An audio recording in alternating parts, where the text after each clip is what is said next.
¿Te ha pasado que a veces no entiendes a Dios? A mí me ha sucedido en varias ocasiones. ¿Por qué Dios permite ciertas cosas? ¿Te lo has preguntado? ¿Tienes alguien, amigos, familia, alguien que se pregunta estas cosas? ¿Te ha pasado que a veces resulta que tú tienes soluciones creativas, más creativas incluso que Dios, y te preguntas, ¿por qué Dios no lo hace de otra manera? ¿Por qué Dios simplemente no sana al mundo, no quita el virus? ¿Por qué Dios simplemente no restablece las economías? Si Dios tiene todo el poder, ¿por qué no manda la lluvia? ¿Por qué no le da comida a los que no tienen? ¿Por qué no? Etcétera. Seguro alguna vez te has preguntado algo como esto. La pregunta de si realmente conviene buscar a Dios cuando la estás pasando mal. Cuando hay una circunstancia, cuando hay una prueba, cuando hay una situación difícil. Sobre todo en esos momentos nos preguntamos, ¿valdrá la pena buscar a Dios? Perdone que lo diga, recuerde que soy pastor y de verdad, honestamente, yo también me he hecho esas preguntas. Es una pregunta que cada uno de nosotros en algún momento hemos tenido la ansiedad y hemos dicho, ¿por qué Dios? ¿Conviene buscarte? ¿Realmente vas a hacer algo conmigo? ¿Cuándo lo vas a hacer? Nos hemos desesperado incluso en algunas ocasiones. ¿Le ha pasado? La última pregunta. ¿Se ha confundido por las cosas que Dios permite? ¿Usted ha esperado cierta situación o cierta reacción de parte de Dios y resulta que Dios permite algo totalmente diferente? ¿Se ha sentido decepcionado en este sentido, diciendo, estoy confundido, no entiendo tus propósitos? Déjeme platicarle que todo esto tiene que ver con la entrada triunfal de Jesús a la ciudad de Jerusalén. Jesús había estado por mucho tiempo ejerciendo su ministerio en una forma silenciosa y en la forma más discreta posible.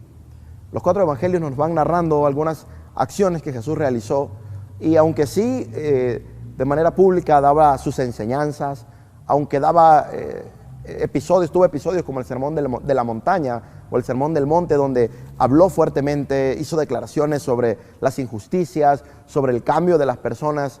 No estaba abriéndose totalmente para demostrar que Él era el Hijo de Dios. Estaba procurando mantenerlo de alguna manera en secreto. No estaba exponiéndose. Algunas pocas ocasiones en algunos evangelios se nos habla de que Él se atrevió a declararlo, pero de todas maneras, fueron pocas ocasiones. Él estaba procurando mantenerlo, vamos a decirlo así, en bajo perfil.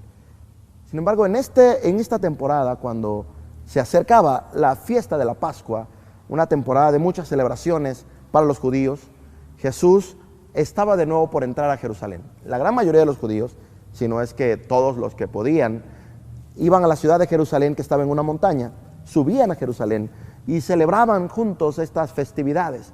Era una manera de ellos para honrar a Dios, así que lo hacían juntos. Venían de diferentes ciudades, venían israelitas y venía gente curiosa también para contemplar todo esto que sucedía. Este era el 3er año del ministerio de Jesús. En este 3er año Jesús decide que tenía que ser diferente. Él ya le había dicho a sus discípulos que entendía que su final estaba cerca, su momento para ser crucificado estaba cerca. Así que quiero que te imagines el ambiente por el que estaban pasando. A lo mejor había un poquito de tensión con los discípulos, mientras que la multitud, mientras que la gente estaba llegando a la festividad y no entendía quizá mucho de lo que estaba pasando. Aquí en esta narración quiero contarte 4 perspectivas diferentes, 4 grupos de personas que vivieron la misma experiencia de una manera diferente. Te quiero contar rápidamente: los rendidos, los ilusionados, los mandones y los curiosos. Los rendidos no es que no quisieran ya nada con la vida y se hubieran rendido, no, más bien eran personas que habían seguido de cerca a Jesús y se habían dado cuenta que Jesús en muchas ocasiones era tan impredecible, pero siempre tenía un plan. Jesús en una ocasión le dijeron, tu amigo ha muerto, y él dijo, sí, ahí voy. Y se esperó 3 días para ir, hasta que su amigo murió. Y después de 3 días de muerto lo fue a ver. Cualquiera habría dicho, pero ¿por qué haces esto? Corre y sálvalo. Pero Jesús no, Jesús sabía lo que estaba haciendo.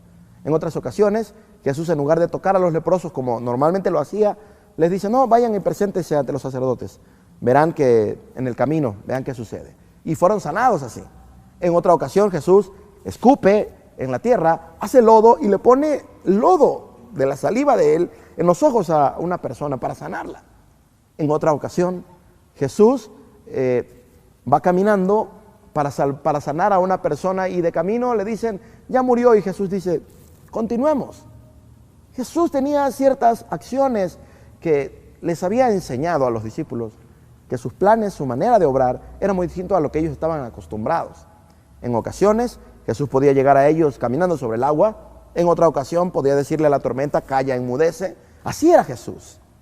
Así que los discípulos estaban rendidos, y por eso quise llamar a este grupo los rendidos, porque estaban rendidos a la voluntad de Jesús, a lo que Jesús quisiera hacer en el momento que Él quisiera, a la hora que Él quisiera. Había otro grupo, el grupo de los ilusionados. Este grupo habían visto cuántas cosas había hecho Jesús, y de hecho, varios de ellos supieron que unos días antes Jesús había resucitado a Lázaro. Así que mirar esto ya de manera pública fue algo que los sorprendió y dijeron, este debe ser el Mesías, este debe ser el Salvador que estamos esperando. No olvidemos que ellos habían estado cautivos por los romanos y ellos estaban esperando a alguien que los pudiera librar de esa cautividad y devolverles otra vez el primer lugar que esperaban, ser una nación poderosa, ser una nación importante. Así que cuando ven esto, ellos empiezan a pensar en el Mesías y en sus propias ideas empiezan a encasillarlo y a decir, este se tiene que comportar así, tiene que hacer esto, tiene que librarnos, tiene que hacer una guerra, tiene que darnos la independencia, etc. Era lo que ellos esperaban. Estaban ilusionados con la figura de Jesús y no estaban entendiendo su verdadero propósito. Había otro grupo. El otro grupo eran los mandones. Así le quise llamar porque eran líderes y personas muy influyentes. Personas que estaban tan acomodadas con el sistema que había, con la manera de controlar a la gente, con la manera de vivir, que no la querían cambiar. Ellos no estaban dispuestos, no querían que fueran cambiadas las cosas. Por eso ellos se oponían todo el tiempo a Jesús. Por eso ellos se oponían, porque Jesús hablaba de realidades que a ellos les implicaban un cambio de vida. Usted sabe cuánta gente realmente no quiere cambiar y no quiere dejar de ser como es. Y va de todas las maneras posibles a justificar sus acciones y su manera de vivir. Eso pasaba en esa época también. El siguiente grupo fueron los curiosos. Los curiosos eran personas que se enteraban de lo que Jesús hacía, eran una especie de simpatizantes. Decían, suena bien. Se acercaban, escuchaban, les llamaban la atención los milagros, lo vistoso, pero no querían una transformación tampoco.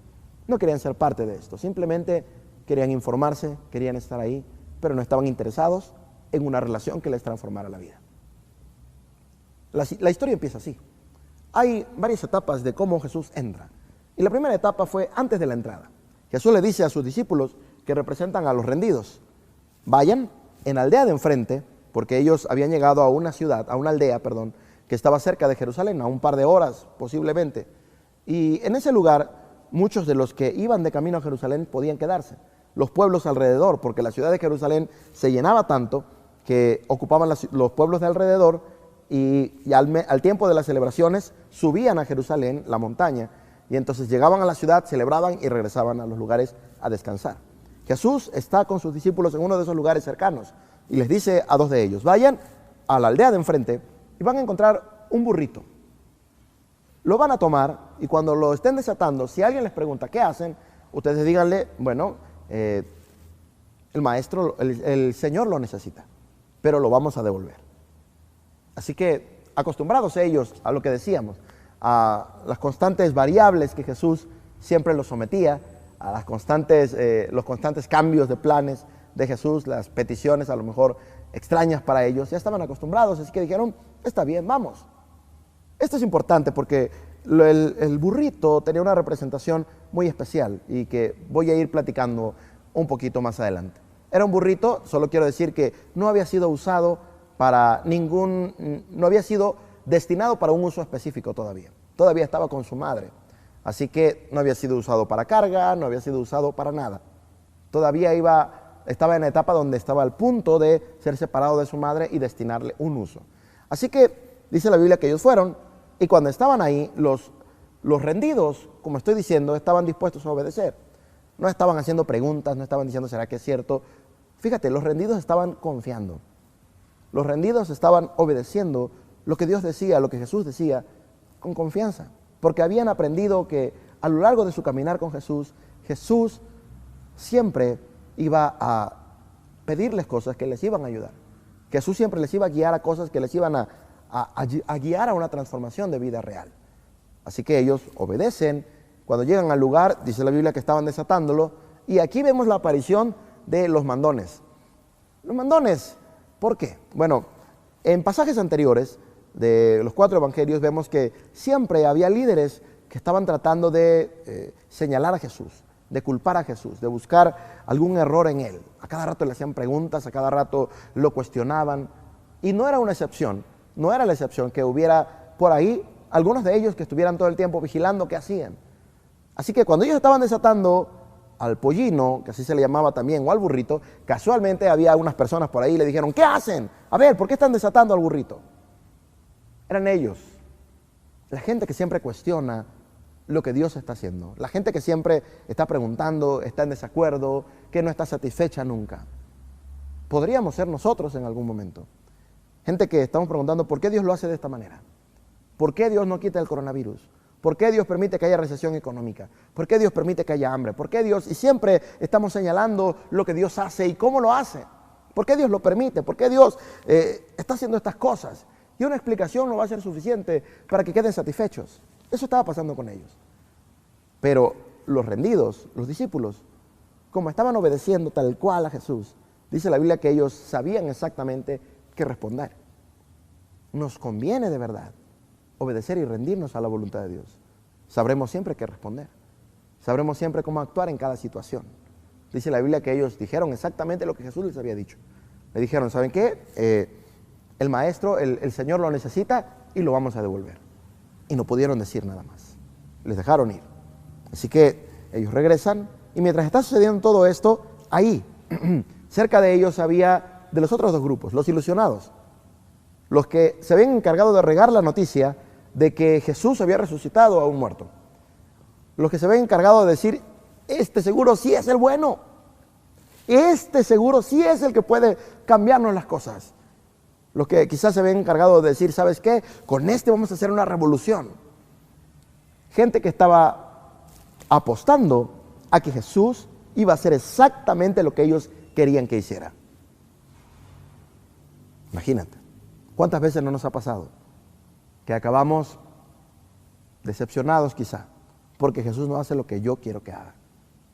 Por ahí veía en redes una noticia de un pastor muy famoso que oraba y se tomó la libertad de decir, tomo la autoridad de Dios y reprendo al coronavirus y el coronavirus se va. No le preguntó a Dios si era su voluntad. Él simplemente estaba aferrado a que era lo que Dios, según él, debía hacer. ¿Y sabes qué? No pasó. No es que Dios no tenga el poder para hacerlo. Es que Dios es Dios. Y Él sabe cómo está obrando también. Así que ellos están aferrados, pensando en cómo Jesús debe obrar, y se encargan de regar la noticia. Los curiosos, por supuesto, también se enteran de esto, y empiezan a ir a los bosques, empiezan a ir a los lugares aledaños a buscar palmas. Las cortan y empiezan a prepararse porque se dan cuenta que algo va a suceder, va a ser un evento muy importante, va a ser un evento de algarabía, de felicidad, y todos empiezan a interesarse en esto, pero en realidad para ellos tan solo es un viaje más, es un momento de diversión, es un momento de acercarse, es como aquellos que decimos vamos el domingo a la iglesia y ya está, pero no hay una transformación en mi vida. Algo así estaba pasando con ellos. Así que llegan los discípulos de Jesús de vuelta con él, traen el burrito y Jesús cuando se va a subir, ellos se dan cuenta que debe hacerse de la manera correcta, así que se quitan sus mantos. Los mantos son muy importantes porque en esa época la gente que podía alcanzar a tener un manto era gente de, vamos a decir, mediana categoría, económicamente hablando, por supuesto. Era gente que con su economía podía tener un manto, era lo que usaban para cuando viajaban, para poder quedarse a dormir en cualquier lugar, para abrigarse del frío, para taparse del sol. Era una parte muy importante de su vestimenta, pero no todos lo tenían. Los pobres nunca tenían acceso a un manto. Sabían que tenían que estar así, eran caros. Y la gente rica podía alcanzar a tener 2. Los discípulos que estaban en una situación, vamos a decir, mediana, tomaron sus mantos, que quizá era de lo más valioso que tenían, y lo pusieron en el burrito para que Jesús se sentara. Para ellos era importante disponerse para Jesús, darle a Jesús su vida misma si era necesario. Ellos estaban humillándose a Jesús, rindiéndose a Jesús. Quiero decirte que rendirse no es un sinónimo de debilidad. Cuando tú te rindes a Dios, estás demostrando real fortaleza, porque estás demostrando que tienes fe de verdad. No es fácil tener fe. Se requiere, de hecho, una mentalidad más fuerte, porque tendrías que creer lo imposible en muchas ocasiones. Tendrías que creer que el plan de Dios es perfecto y aprender a confiar. Eso traería muchos beneficios a tu vida. Los discípulos sabían que ellos estaban confiando en Dios y que les convenía hacerlo, porque habían visto cómo Dios les había respaldado en cada momento, así que decidieron confiar. Jesús se sube entonces al burrito y empieza la caminata. Empieza el proceso por fuera de la ciudad para empezar a acercarse. Cuando los discípulos ven esto, ellos empiezan a emocionar y a poner tan contentos que dice la Biblia que empezaron a gritar. Y empezaron a gritar esto, empezaron a gritar, ¡Hosana! ¡Hosana al Hijo de David! Hosana es una expresión muy importante para los judíos, porque significa sálvanos ya. Es un clamor de decir, te necesitamos, Dios, necesitamos tu intervención aquí. Y a ti te consta que hemos pasado temporadas, quizá como la que estamos pasando, donde necesitamos que Dios intervenga, donde necesitamos que Dios haga algo. Pero en el caso de los discípulos, estaban suplicando, sálvanos ya, pero estaban confiando en que Él iba a hacer algo, como siempre, bajo su voluntad, a su manera, como Él quería hacerlo. Ellos habían estado dispuestos a entregarse para Dios, a entregarse para Jesús, y estaban dispuestos a obedecer incluso lo más extraño que pudiera pasar. Entendían que sus propósitos eran buenos. Cuando ellos empiezan a gritar esto, empiezan a gritar, bienaventurado el que viene en el nombre del Señor. Estaban reconociendo que Él venía de parte de Dios realmente. Los curiosos, los ilusionados se empiezan a acercar. Y los ilusionados también empiezan a gritar porque están, fíjate bien, cómo están clamando lo mismo, pero están pensando algo distinto. Mientras ellos claman también, Hosana, sálvanos ya. Lo que ellos estaban diciendo en su pensamiento era, ven y libértanos. Ven y véngate de nuestros enemigos. Ven y destruye a todos los que nos han hecho daño. Ven y ten una actitud como la nuestra, de odio, de rencor, de ira, de venganza. Esto es lo que ellos estaban pidiendo. Tienes que comprender que mucha gente está pidiendo que Dios obre, pero esperando que haga lo que ellos quieren. No están permitiéndole a Dios ser Dios. Están esperando que sus ideas, sus caprichos sean las que se cumplan. Y vamos a ser honestos, a todos nos ha pasado en algún momento. Todos en algún momento hemos querido algo y nos hemos aferrado a eso. Y le hemos dicho, Dios, esto es lo que quiero. Esto es lo que quiero que hagas. Y nos olvidamos de que los planes de Dios son mucho más altos que los nuestros. Estos, los ilusionados, estaban viviendo así. Por eso, ellos ahora estaban gritando, sí, Él es bueno, sí, sálvanos. Y días después, estaban gritando, preferimos a Barrabás. ¿Recuerdas ese episodio? Cuando a ellos se les ofreció libertar a Jesús o libertar a un ladrón y asesino, Barrabás. Y se dieron cuenta que Barrabás se parecía más a ellos. Barrabás no quería cambiar, Barrabás tenía una mala actitud, Barrabás tenía un corazón lleno de rencor, de ira, de odio. Y dijeron, este se parece más a nosotros. Por eso la multitud en aquella ocasión gritó, preferimos que liberten a Barrabás. Y eso es lo que pasa cuando nuestros corazones se aferran a cosas que no están correctas delante de Dios. Ellos estaban aferrados, gritando lo mismo, gritando, Hosana, sálvanos, bendito el que viene en el nombre del Señor. Pero su corazón tiene una idea muy distinta. Los otros, los curiosos, estaban siendo parte de todo esto y estaban agitando sus palmeras, quizá estaban viendo cómo ponían muchos sus mantos para que pasara Jesús en el burrito. Estaban viendo toda esta escena y estaban sorprendidos y estaban sí también ahí gritando y haciendo murmullo, vamos a decirlo. Sin embargo, su corazón tampoco estaba en lo que estaban los rendidos, los discípulos. Su corazón estaba en ser parte de un momento, ser parte de un grupo, como mucha gente que hemos conocido y que posiblemente nosotros hemos estado también ahí en algún momento. Que nos gusta estar en las reuniones, que nos gusta que nos hablen de Dios. Con cuánta gente he platicado que me dicen, si me hablas de Dios está bien, háblame de Dios. Pero no llegan al tiempo del compromiso. No llegamos al tiempo de tomar una decisión, de querer que Dios nos transforme. Claro, Mientras las cosas sean así, no va a haber un cambio, no va a haber un compromiso. De ese tipo era la cantidad de gente de los curiosos. Estaban ahí siendo parte, pero no estaban realmente entregados de corazón a lo que Dios estaba haciendo. No creían ni siquiera en Jesús y en lo que Él estaba haciendo en ese momento. Justo antes de entrar a la ciudad, se dice que suceden dos cosas importantes. Entran los mandones. Dice la Biblia que ellos estaban enojados, airados por lo que estaba sucediendo, porque la gente estaba dándole tanta atención a Jesús que ella no le daba atención a ellos. Ya ellos no eran los importantes, ya ellos no eran los que sobresalían, ya ellos no eran los primeros en la fotografía. Ahora estaba Jesús delante y esto no les gustaba. Así que se acercan a Jesús y mira, le ordenan, le dice: Jesús, manda callar a tus discípulos. ¿Te das cuenta cómo ellos sabían que ellos eran los que habían iniciado todo? Los discípulos, los que estaban rendidos, los que creían realmente en Jesús. Manda callar a tus discípulos. ¿No están viendo lo que dicen? ¿No estás viendo lo que dicen?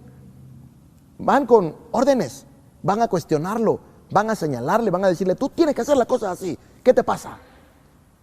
Y Jesús tiene que responder.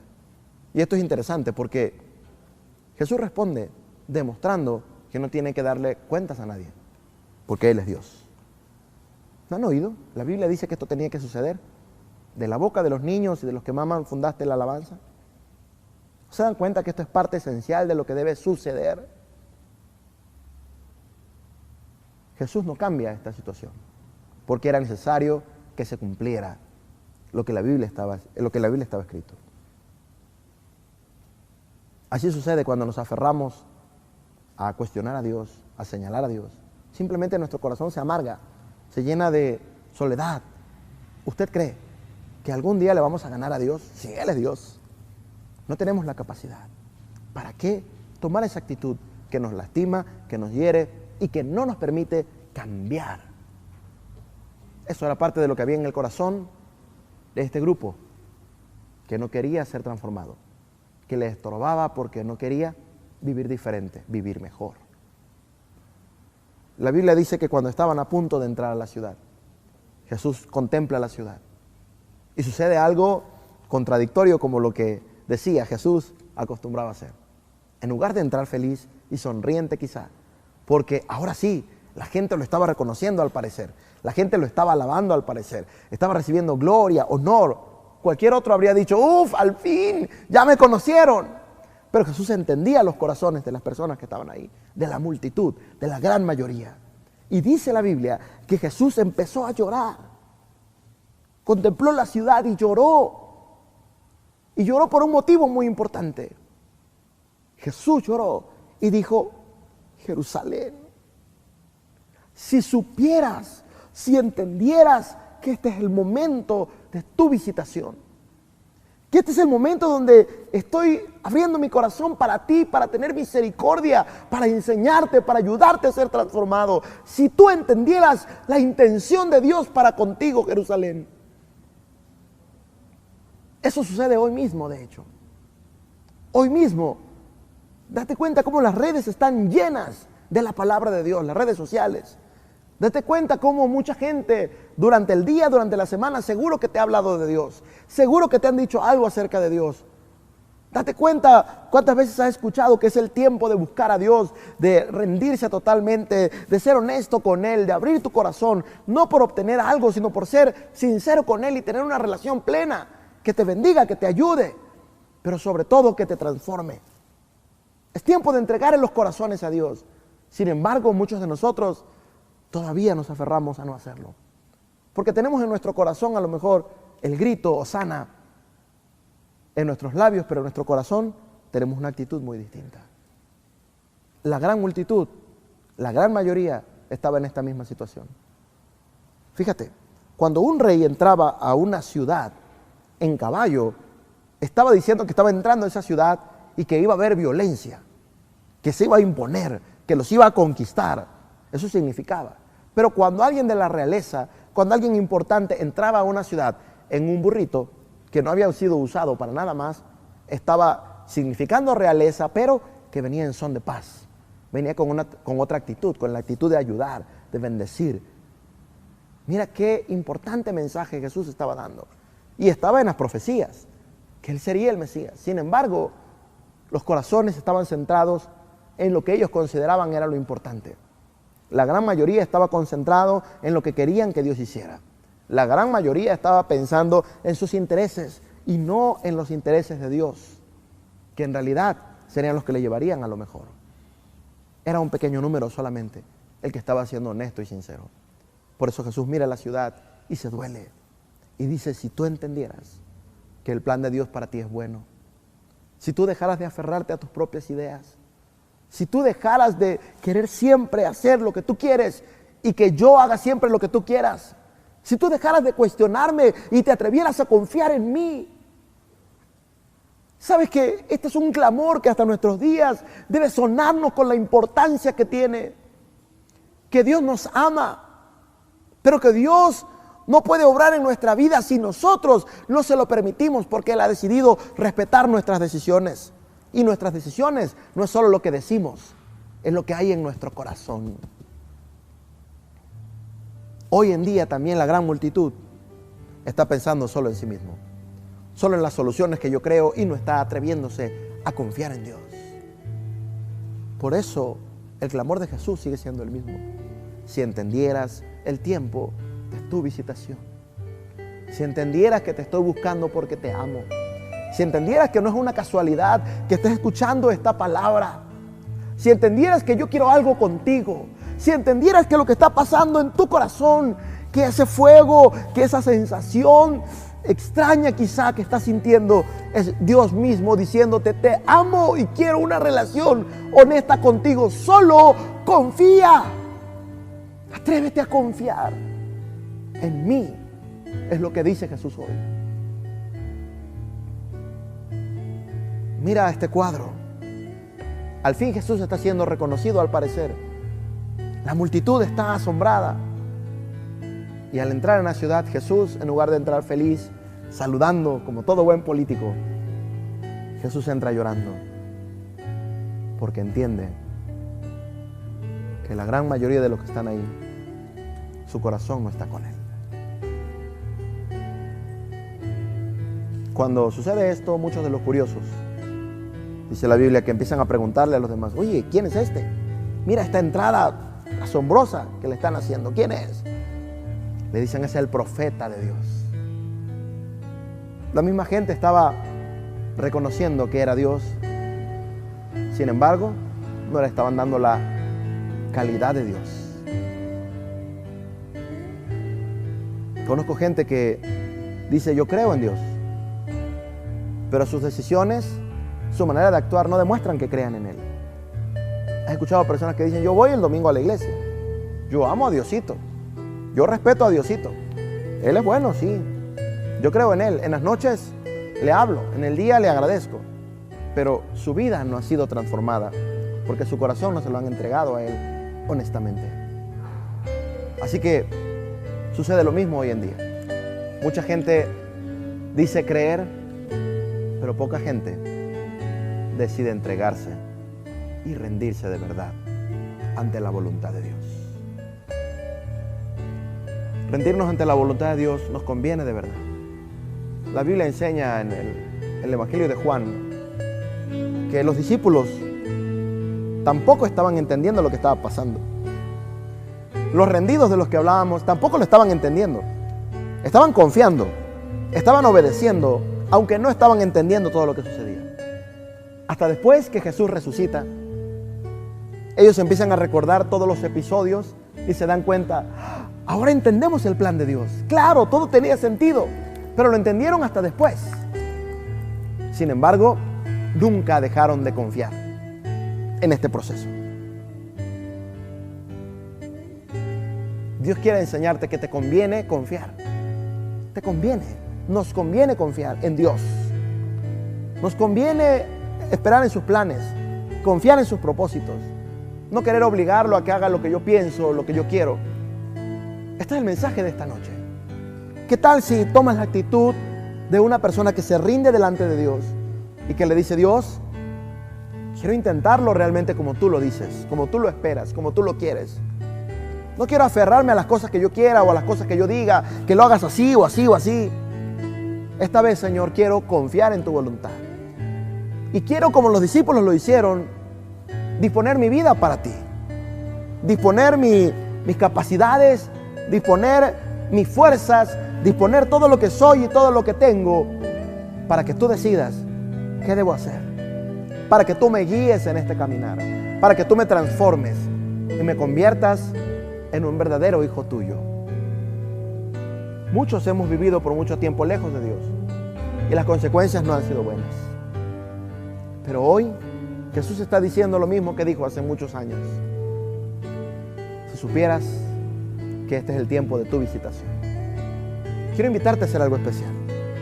Si tú en tu vida has visto que no has tenido muchos resultados, si tú has estado esperando cambios externos para poder ser feliz y estar contento, que se dé un milagro, que sucedan ciertas cosas, que cambie la economía, que se acabe la pandemia, que suceda algo que estás esperando, quiero decirte que Dios quiere cambiarte primero en tu corazón y después las cosas van a suceder en el tiempo y a la forma de Dios, de acuerdo a los planes de Dios. ¿Por qué no le das una oportunidad a Dios para que Él sea el que te indique cómo hacer las cosas, cómo vivir? Para que Él transforme tu corazón y desde la transformación en tu corazón tú empieces a transformar el mundo. Tú puedes hacerlo. ¿Por qué no le das una oportunidad a Dios?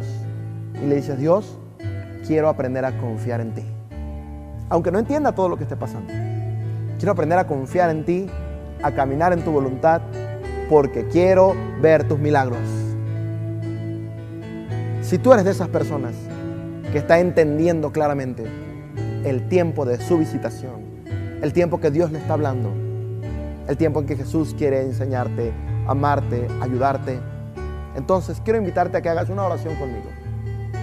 Ahí donde estás, cierra tus ojos, por favor.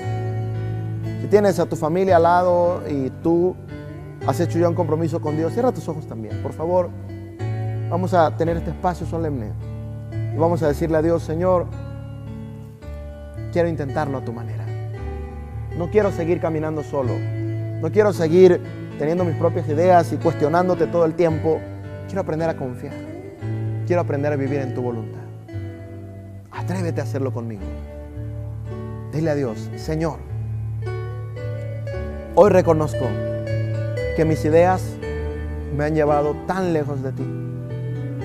Hoy reconozco que mis pensamientos me han llevado a situaciones dolorosas, a situaciones de vicios, a situaciones que me han afectado, y no solo a mí, sino a los que amo.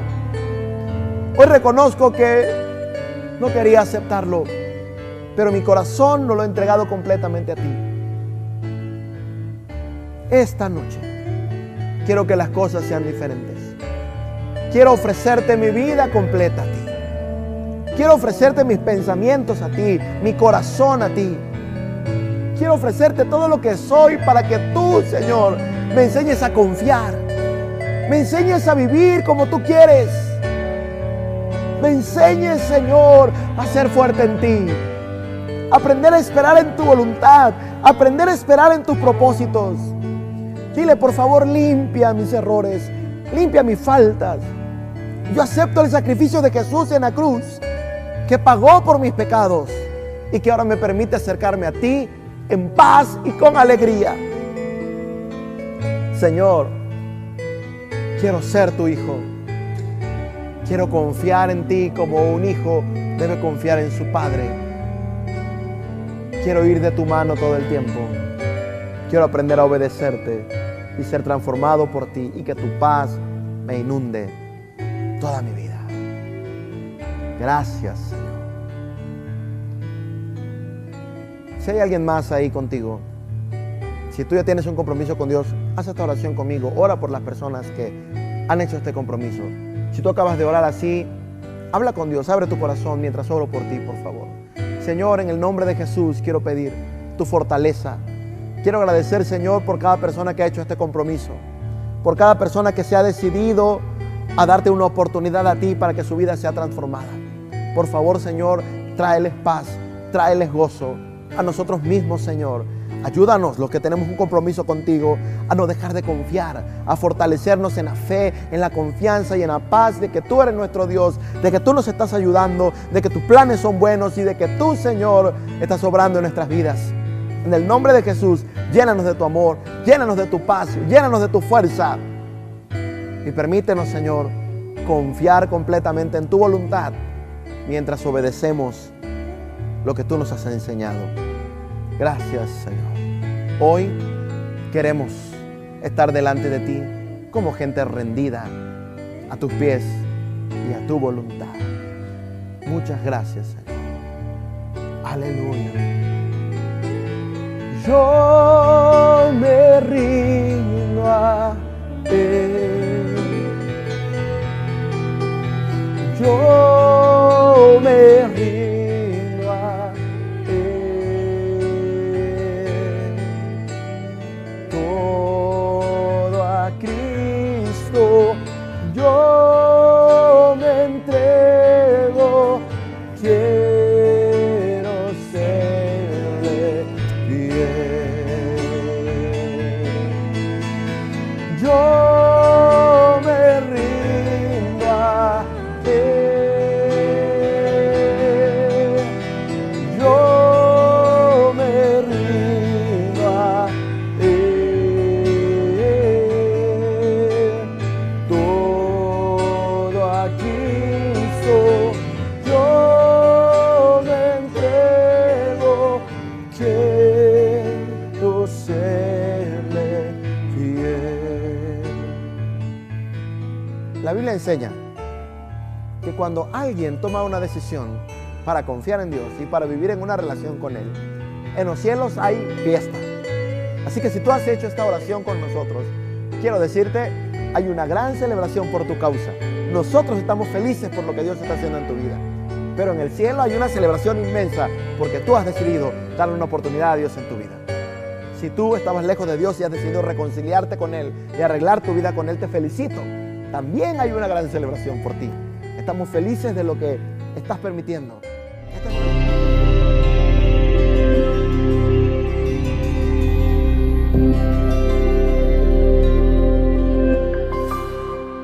Bienvenido a Betel, casa de Dios, nuestra casa.